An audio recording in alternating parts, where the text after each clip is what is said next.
Hey, Grievers and Groovers. How's it going? Just getting my headset ready. I don't know if you guys can hear me. I'm holed away in the rock pad going live from my bedroom, which I've never done before.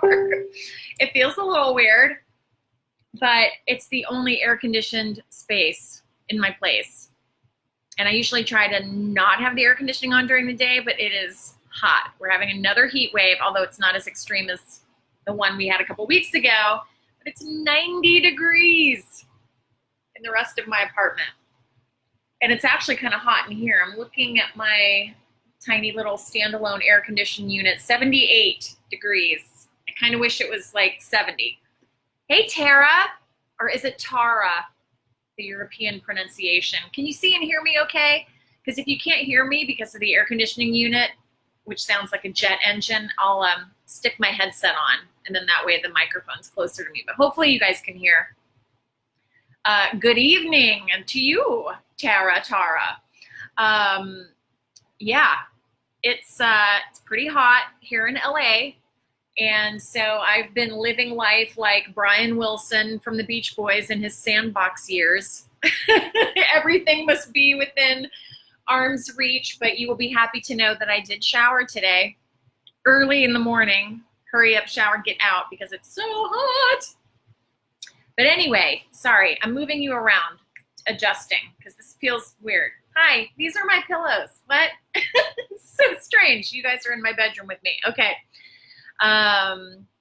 It's Tara. Okay, see, I'm from Ohio. We're like, hey, Tara.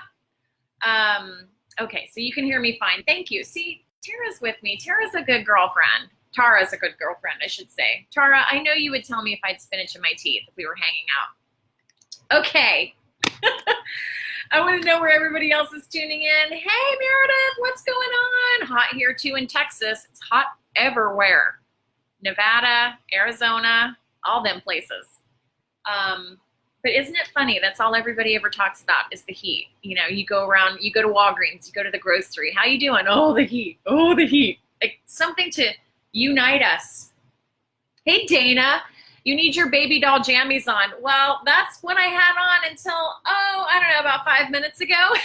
So I did not want to turn this into Cougar Cam 2018, although it might be a moneymaker. I'm wearing my new shirt. I will actually. I'm wearing shorts. I'm wearing pants. Everyone will be happy to know. So here we go.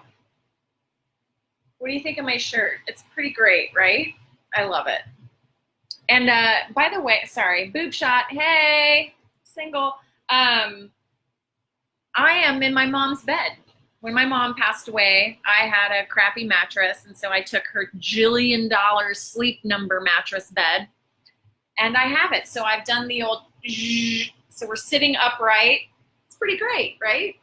And my feet are up. I could just like stick my feet up. No, okay. This feels strangely intimate. Anyway, hi, Beth. Hey, everybody. Okay, so today we are talking about lessons from loss. I feel like I'm yelling because of the air conditioner, so I'm just going to use my inside voice and hope that you guys can hear and see me okay. Yeah, so The Untethered Soul is a great book. And in that, who wrote it? Michael somebody. I can't remember. It's escaping my mind right now. The heat has warped my brain. But anyway, it's called The Untethered Soul. And he talks about how death can be a teacher if you're open to it. Now, luckily, I actually heard that right before I got the news that my mom died. So I feel really grateful for receiving that message before my mom died, before I experienced any kind of big death in my life. And I thought, okay, well, if death can be a teacher, I want to be open to what it can teach me. I was lucky in that I knew that death, especially of my mom, because she was my best friend and biggest fan and supporter, I knew that had the ability to make me go crazy. And I knew I didn't want to become a heroin addict or an alcoholic or, you know, a crazy person, because grief can make you think you're crazy. So I immediately called a therapist and went to grief therapy. So that really helped. So I knew I wanted to go through my grief in the most positive, healthy way. And then that just led me to be open to whatever it could teach me. So I wanted to know if you guys have been taught through death, through experiencing a death, or in your loss, what have you learned? And it might just be, I mean, and I'm not looking for Oprah quotes. I mean, it could just mean like, you know what I learned? You got to get a lot of sleep. You got to try to sleep when you can, or whatever it is. Because I want to hear from you guys, because I learned from you guys as much as I do from reading articles or whatever. But death can definitely be a teacher. And so I was sitting here thinking of like, okay, so we're going to talk about lessons from loss, which, because I'm a music head, I immediately started singing Lessons in Love, that old Level 42 song from like 1986 or 7. But anyway, lessons from loss. I was just trying to think of like, what are some of the things that I learned that were consistent in my grief after my mom died, after my granny died, after my dad died, because I do feel different types of grief are different, you know, for everybody. You know, I personally don't know what it's like to have a partner of 20 years and to have them die. So that person's loss is going to be, of course, intense, sad, devastating, all of those things that grief is. But I personally don't understand what that loss of connection is like. Again, one of my best friends who went live with me a couple weeks ago from Palm Desert, Sharon, lost her brother. I don't know what that's like, you know, to have that death and to be so close to that sibling, you know, that it's impacting you on a daily basis. So again, like, or even a pet, you know, I mean, I've had sort of a few pets, maybe one or two from my teen years, maybe a couple cats in childhood, but I don't really remember. So we weren't really we didn't grow up with pets. And so that kind of loss of a pet, although I've lost a loved one and I know what that feels like, it's different. It's different to grieve a pet. So anyway, all this to say is that it's different for everybody. And in order to get, oh my gosh, it's so hot because I turned off that fan. In order to get through what you're experiencing, you know, it's different. It's different for everybody. It's very individual. But some of the lessons that I was thinking of, one of the first big ones, and I definitely want to hear from you guys. Although, if you're commenting, there you go. Hi, Kaylin. Hey, Beth. Maggie's on her way. Hey, Beth. Hey, Lindsay. PJ Party with Amy. Sorry, I didn't see any of these messages because they usually scroll up, and for some reason they didn't. Anyway, let's see. I'm going to read a couple messages, then we're going to get back to the lessons. Tara, I definitely learned a lot from having death early in my teen years. That's tough. Hey, Lisa. It's good to see you. Tara says, I learned that I'm stronger than I think. Ah, that is a beautiful lesson. Wow. Let's just take a moment and drink in that deliciousness. Yeah. I think, aren't we all stronger than we think after we go through something because we just don't know how we're going to get through it, but we just do? I lost both my dad, my best friend, and grandpa all before I started high school. Tara, how could you even continue going to high school? I mean, high school seems so annoying and pointless at the time. Kids, if you're watching this, don't listen to me. School isn't pointless, but you guys know what I mean as an adult. And that's got to be so tough. I'm wondering, Tara, if you're familiar with Stephen Colbert, the American celebrity, because he lost half his family, basically, when he was growing up, before he went to high school. He found high school really hard because he just thought, what's the point? We're all just going to die. You know, might as well live life instead of studying. But that's got to be hard. But yeah, Tara says she learned that she's stronger than she thinks. Yeah. That's a huge, huge lesson. That's amazing. I love that lesson. Meredith says, the loss of my mom has been the hardest thing I've had to go through. I know, girl. About to move to Cali tomorrow, and this was the first big move without her. I had to be strong and tackle it. Hang in there, girl. And that's the thing too, especially if you're moving from somewhere that you moved where your mom knew, or even, for me, my mom and dad didn't come out to LA. I mean, my mom came out to LA, I think in 2000.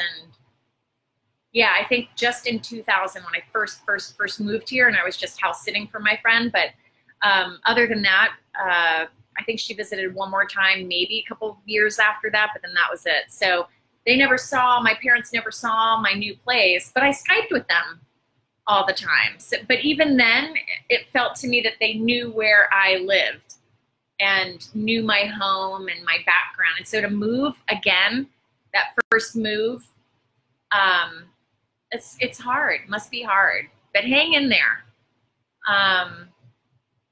Dana says, I learned not to take a minute for granted. It's all precious, even the dull stuff. I know, I was just talking to a friend of mine and I said, after somebody dies, it's as if everything has meaning and nothing has meaning. It's so weird. It's so contrary. Yeah, it's very strange. But yeah, don't you feel after grieving, after that initial heavy period, after a couple years, when it feels like it kind of starts to settle down a little bit, there is a feeling of, I can take on anything. And, oh, that's someone texting me. But yeah, it's one of those things where, let me get rid of that. There we go.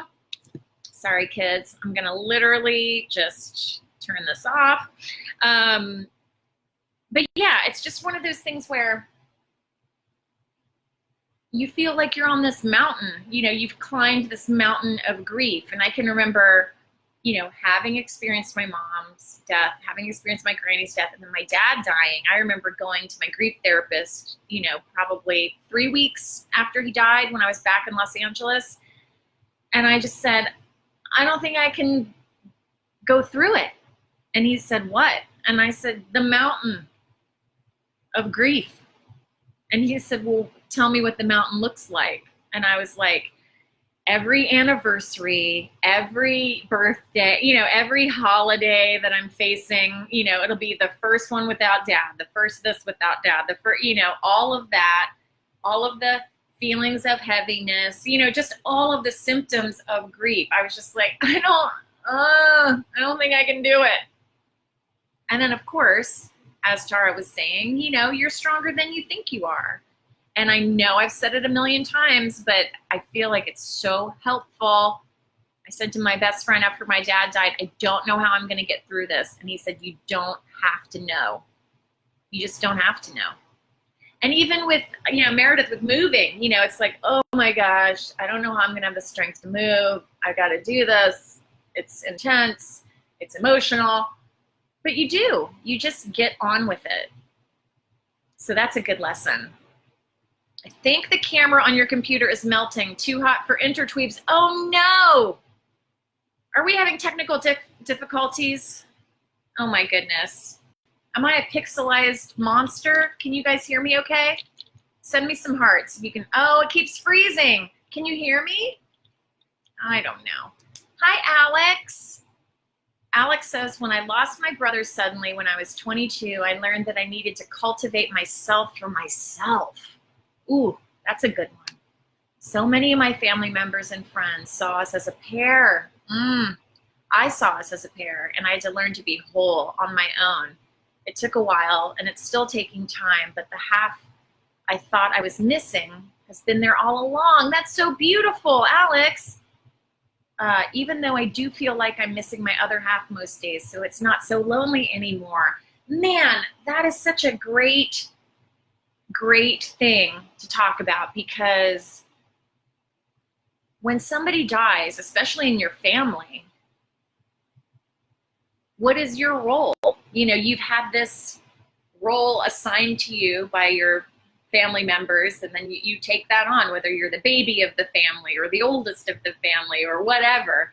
And I definitely found myself questioning, just like Alex, if my parents are no longer here and being a daughter made up so much of my identity, then how do you create your new normal?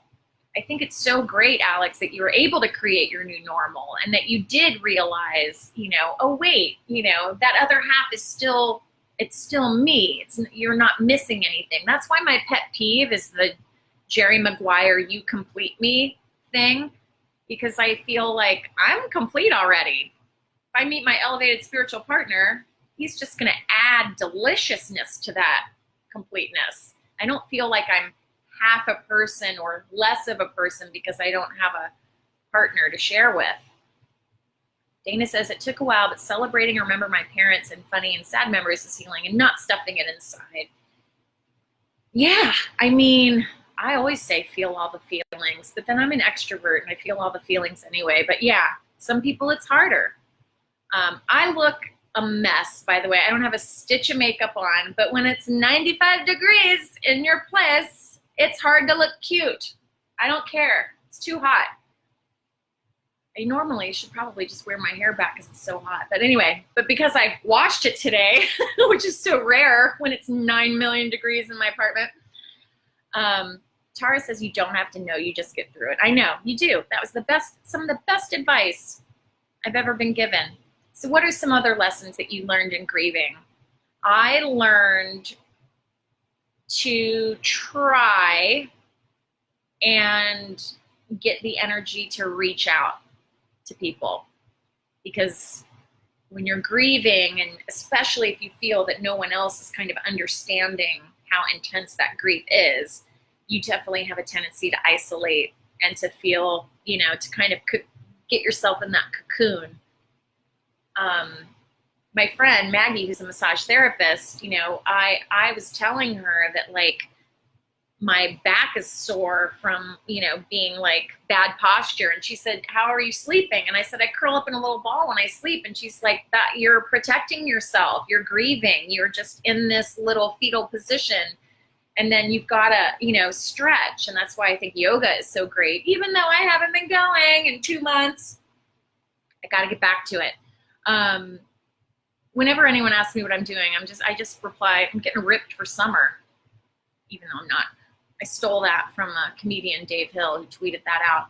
I want to get back to what Alex was saying about learning that you need to cultivate yourself for yourself and kind of redefining who you are and what your life is about. I mean, Jesus, when somebody dies, you're just consumed with agonizing self-reflection, right? What is life? What is the meaning? What is death? Where did they go? Why aren't they here? Why does this hurt so bad? Why didn't anyone tell me? I mean, it's just like questions. Yeah, it's intense. But I love that, you've got to kind of cultivate yourself for yourself. And however you get there, whether it's being in nature or going through old family scrapbooks or whatever your process is, it's really important to kind of remember that, my big thing was, where is home? Now that the parents are brown bread, which is slang for dead, where is home, And then I realized, well, home is kind of just in here, And I remember having a conversation with my mom. I said, you live in Chicago, but after we hang up, I'm not talking to you or communicating with you, but you're in my heart. And, I can hear your voice when I do things or say things, or I imagine your advice, all of those things, you're still in here. And so I said to her, so when you're dead, it's going to be the same thing. Excuse me. And, it wasn't quite the same thing when she was dead because it hurt 9 million more times harder. But yeah, it was intense. How are we doing? Are you guys hearing me okay? Am I completely frozen so that it's a nightmare? Yeah, I would love to hear other lessons I learned. that people are weird when it comes to death and grief. And, you know, we've talked about this before, but it's always a shock and a surprise when so-called friends just drop you like a hot cake. Somebody's calling me on my phone. I'm not going to take it because I'm going live. Oh no, I'm declining. I hope it's not urgent. It won't be. And then, you know, friends get weird because they can't handle it. They've got to face their own mortality, or they have a problem seeing you in pain. So people are weird. That was a lesson that I had to learn. Also, people get super duper judgy and opinionated on whatever you're doing, how you're grieving, how you're expressing your grief, how you wrote that obituary, how you planned that funeral, how you planned that life celebration. Insert judgment here. Everyone's got their own ideas. So that was a big lesson. And then I had to learn to kind of cut everybody some slack because everybody else is grieving too. That was another big lesson I learned when I was grieving through loss, is that just a reminder that other people are grieving as well, because your grief is just right there and it informs everything. And so you can get so caught up in that you forget that other people are grieving. I definitely found that with my dad, even though he had been divorced from my mom for 40-something years. When she died, I didn't realize what an impact that would have on him. I mean, that was the mother of his children and his first love. They were, you know, teen loves, like a lot of people were back in the 50s. Sorry, my leg's falling asleep. Oh my goodness. And so I was so caught up in my grief and how I was feeling and what I was not getting from him as far as support and nurturing and understanding and things.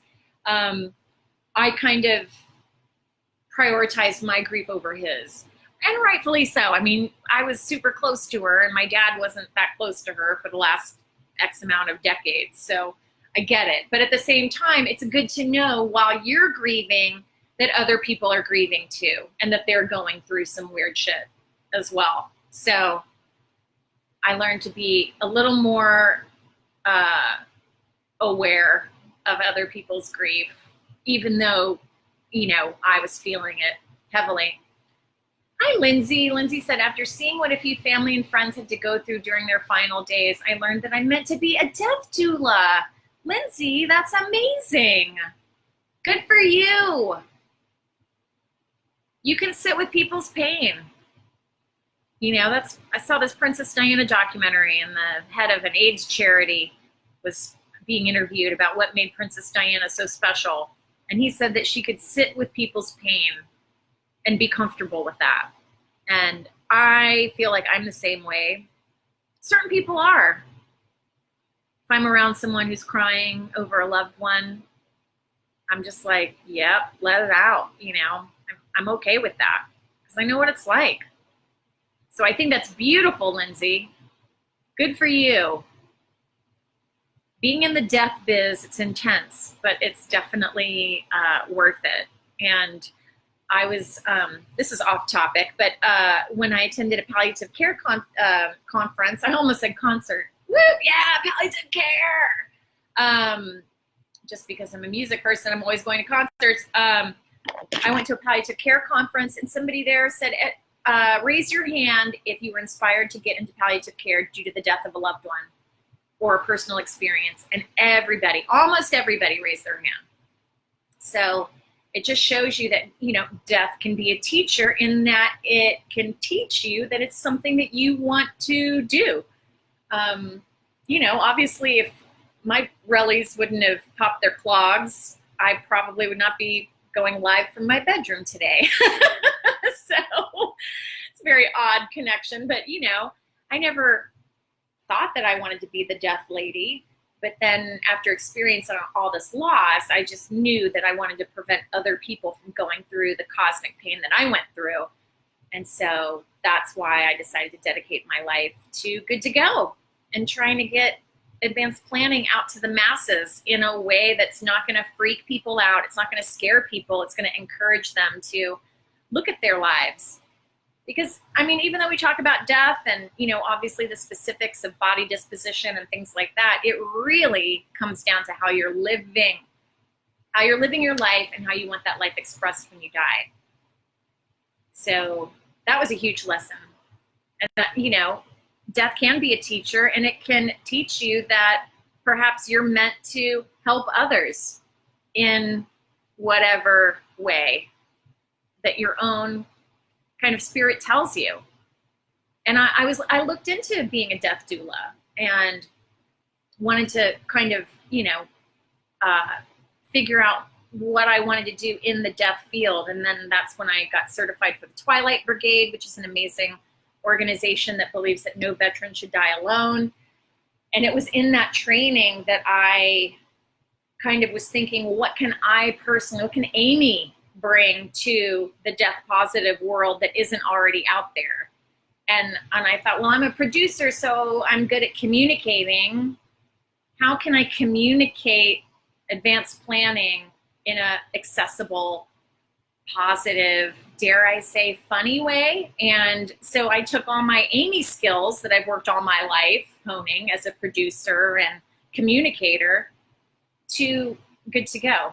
So it's an uphill slog for sure, because not a lot of people want to talk about death. And a friend of mine gave me a pep talk about it. And, you know, and you can apply this to you guys too, but she was saying, you know, everything is on the table to talk about now these days, whether it's, you know, sexism or racism. And she said, but death is the ultimate taboo topic. And she said, it's the last item left on the clearance shelf that nobody wants to talk about. And you've decided to make your career in getting people to talk about it. And I'm like, yeah, that might not have been the smartest move for a potential retirement, but hey, I'll be working till I'm 90, but that's all right. But anyway, all this to say is I encourage you, Lindsay, and I think that's a great thing that you're doing to be a death doula. Tara says, I also learned that living in the moment is important and to truly appreciate it. Yeah. I mean, like Dana was saying, you know, everything that has meaning, nothing has meaning, you know, it's just like, it's one of those things where, yeah, we're here right now, right here, right now. And that's good if you're having a panic attack when you're grieving, you know, of like, what am I going to do? Who am I? What's going on? Where are my dead relatives? When am I going to go? What am I going to die of? Oh, you know, all that stuff. It's just like, wait a minute. I'm here right now. I'm in mildly air-conditioned temperature, 78 degrees. It's better than 98 degrees. It's better than 88 degrees. You know, there's always something better off or worse off than you. So you can just appreciate where you are right now. As Ram Dass says, be here now. So much easier to say than do. But if you're in the present moment, it kind of takes away that worry. And I think we all just want to know if we're going to be okay, especially in grief, and especially if your partner or your sibling or your parents or even your pet was kind of your, you know, support animal in a way, you know, and that the people in your lives that would say it's okay or to comfort you once they're gone, that's hard because that's what you want the most. You just want to know that you're going to be okay. And I'm here to let you guys know if anybody watching or looming and not actually participating is going through grief right now and you don't know how you're going to get through it, you don't have to know, and you are going to be okay. And okay can mean a lot of different things. I think it's okay if you want to stay in bed for a week after someone incredibly close to you dies. If you've got the luxury of not having to be responsible for the death duties, then I say lay around and think about it and cry, and that's okay. My therapist was always saying to me, get outside, make sure you go for a walk, even if it's to the mailbox, even if it's for a block. I couldn't quite manage that. I did manage to try to get away for the weekend and, you know, go out to the desert and stuff, but it's hard. So just be kind to yourself, be gentle to yourself. And when things get hard, instead of fighting it or instead of questioning, oh, am I doing this wrong? I shouldn't be feeling this way because that person died a year ago or 2 years or 5 years or whatever. If you can just take away that self-judgment and be a little more gentle with yourself, that's going to stand you in good stead. And again, easier said than done, because I literally went to my grief therapist last week and was just like, what's going on? I feel crazy. I'm still really sad over my dad dying, and he died 2 years ago. And he was just like, you know, after the second year, after the third year, you know, it kind of is a permanent reminder that this is forever. So of course it's going to be sad, and you're not grieving wrong. There's no right or wrong way to grieve. Tara says, I think so many people don't think about that aspect of death, and it really can be such a teaching tool. It's true. Alex says, I can probably go on about this for far too long. So a compact list of things I've learned. Okay, now we're going to dig into Alex's comment, and then I'm going to go because it's hot as balls. Okay, so people are indeed weird with death. Yes, thank you. Lost nearly all of my friends straight after the death of my brother. I learned to only allow friends into my life who understand where I stand, that I want to be a death doula. Talking about death can be odd, but a comfort, yes. And being open about my grief is a huge part of me. Girl, I hear you. Music is a wonderful tether to your loved ones who have passed. That's a huge lesson, and one that I am absolutely on board with. And also to your new reality. This is true. I made sure that I wanted to listen to new music so that even my old favorite music doesn't become tied to death and grief. I even made my own grief soundtrack on Spotify. Music is my connection to my brother. Yes, music is a powerful connection to your loved ones, for sure. After my mom died, I found myself listening to a lot of 70s soft rock because that's when I lived with her. It was in the 70s. And then I lived with my dad in the 80s and 90s. So then after my dad died, I was finding myself wanting to listen to cheesy 80s music because it reminded me of living with him or cooking with him or in the car driving with him, that kind of thing. Crying sporadically, it happens. Rock it when it does. Heard that. No one in the tri-state area has not seen me cry, and I don't care anymore. And emotional vulnerability is important. It can be hard, especially when you're an emotional repressor by nature. That's true. It's an incredible foundation of relationships, how you perceive your own mortality and how you can help others. Yes. I find, even though I like to feel all the feelings, I do find it a little harder to express what I need when I'm grieving. Because basically, I just want to be like, oh. I'm just like a baby. I don't want to think, I don't want to talk, I just want the pain to go away. It's a very mature way of thinking about it, but it's true, you know? And so it's hard to say, what do you need? It's so hard to figure out what you need. You need not to have your people be dead. That's what you need. But that can't happen. There's no miracle. You can't have Superman fly around the earth in reverse time. And that was one lesson that I remembered too, is that, and I'll leave you guys with this because I'm going on too long and I'm going to crank up the fans. Literally, it's as if I'm in a Beyonce video when I have all the fans and my little air conditioner on, but it would have been too loud for me to talk to you. But here's one of the big things, is that after my mom and granny died, I was so aware of the passage of time and that I needed to appreciate having my dad with me every moment he was with me. And so when I would spend time with him, I would actually start to feel a little anxious, like, oh, I need to record everything that he's saying. I need to videotape all of the family stories. I need to interview him and have him write it all down and, just all this stuff. And I went to my friend, Claire Bidwell Smith, who's a grief therapist and an amazing author, and she's coming out with a new book in October, trying to get her on live so she can talk to you guys because she's amazing. And she's unbelievable on Instagram, Claire Bidwell Smith. Unbelievable. All of her posts make you feel like you're hugged and slapped at the same time, but in a good way, in that way that will resonate with you. And I said to her, whenever I'm hanging out with Dad, I want to record things. And she just looked at me kind of like, yeah, been there, done that, because her dad had already passed. And she said, you can't capture your dad forever. You know, it's like wanting to preserve them in amber. And she said, I've got recordings of my dad on tapes underneath my bed I haven't listened to in a million years. And she's like, all you can do is appreciate the moments that you have with him.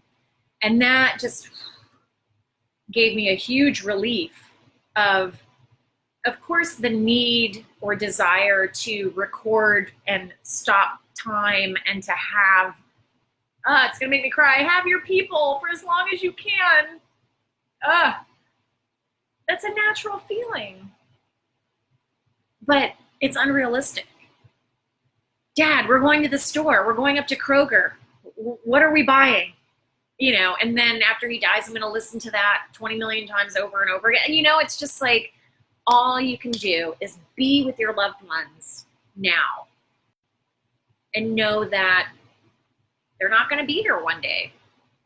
And, you know, a lot of these, everybody tuning in is female for the most part. The males might be lurking.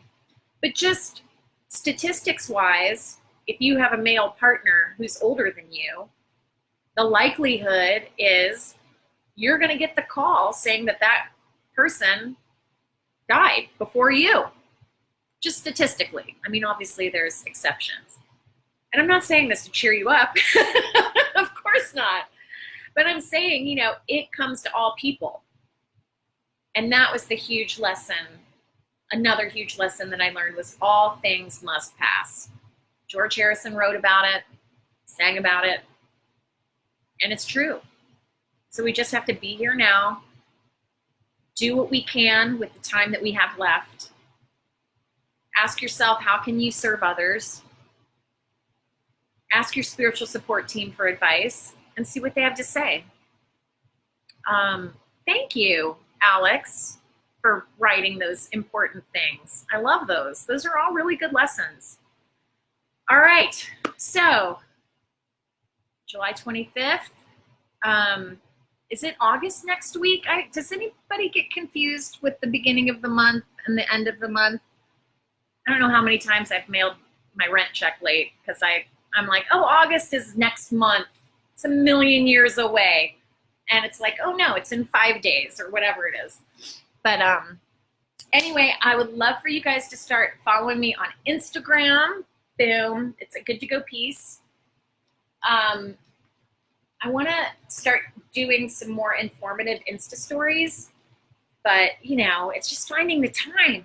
I'm trying to, you know, get good to go out there and get people to, you know, advance plan and all that good kind of stuff. And then I've got to do all the other stuff, and it's a lot.